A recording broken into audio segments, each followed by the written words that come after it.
Alright everybody, I'm going to do something a little different today. I'm going to show you guys some tools I found over the years that are very helpful for doing routine maintenance on just about anything to more in-depth teardowns and rebuilds. Some of them are kind of forgotten and outdated tools, but they still have a purpose. So the first set are internal and external pipe plugs. Typically use these for fill ports on equipment, gearboxes, and also drain plugs on differentials. They've come in very handy over the years. It's a lot better than trying to take a ratchet or extension and hammer it into it to try and get it out. Don't use them all the time, but they're nice to have. Second one is a Lisle Tap socket. You can buy these individually. You can buy them in sets. They got two sets. They got and you can call it a standard set. Goes from real small up to I think 1/2 inch, and then the second set goes up to 5/8. Now these are built kind of like a spark plug socket, where there's actually a rubber material on the inside to help retain tap. So take your tap here, goes in, there's a square drive in there. That locked in. Doesn't fall out on you easily. You use a ratchet on here, which is a lot nicer than trying to find a wrench that may or may not fit, or using the crescent wrench.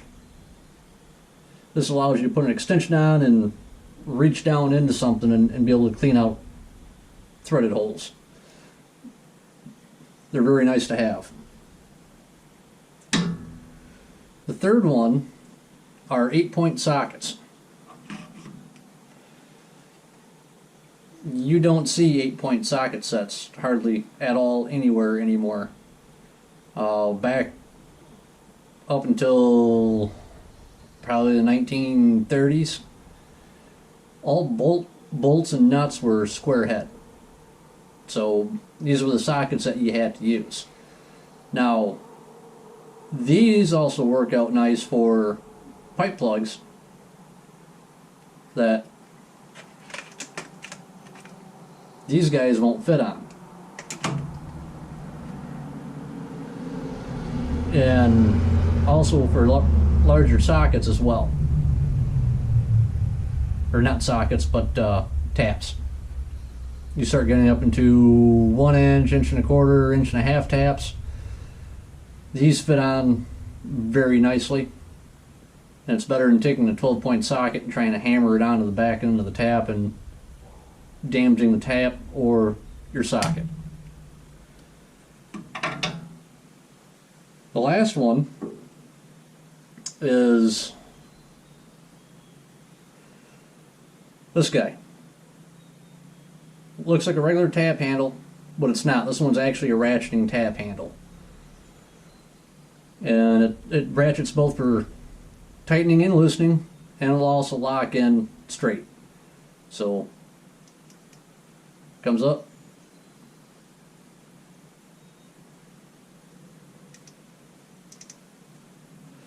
now it's got this little knob right here.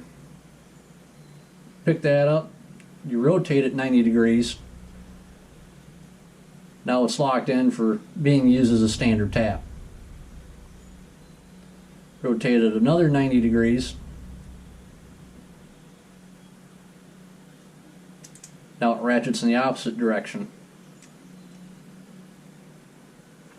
So I wouldn't necessarily recommend using a ratcheting tap handle trying to cut new threads, but chasing old ones, these are awesome.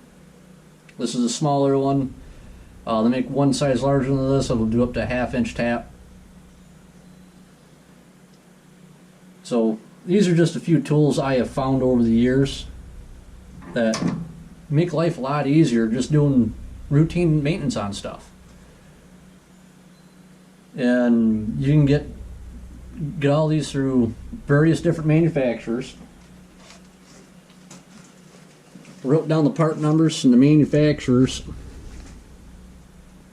for the ones I have. So you can punch into those numbers into Google and end up with the same, or you can find something different or something else in a different brand that you prefer.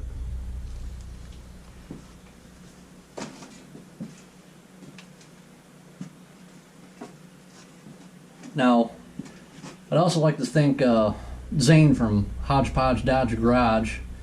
You gave me a shout out the other night. Greatly appreciate that. And because of that, I got a few more subscribers. And to those of you who came from his channel, thank you. I appreciate it.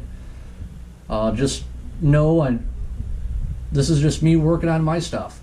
And all my successes and failures that go with it. So I hope you guys are enjoying the videos.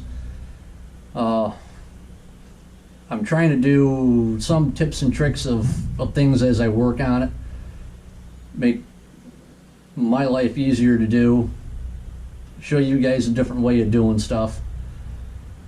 I probably got about another 5 or so videos of doing working on the flatbed of the F600 4x4.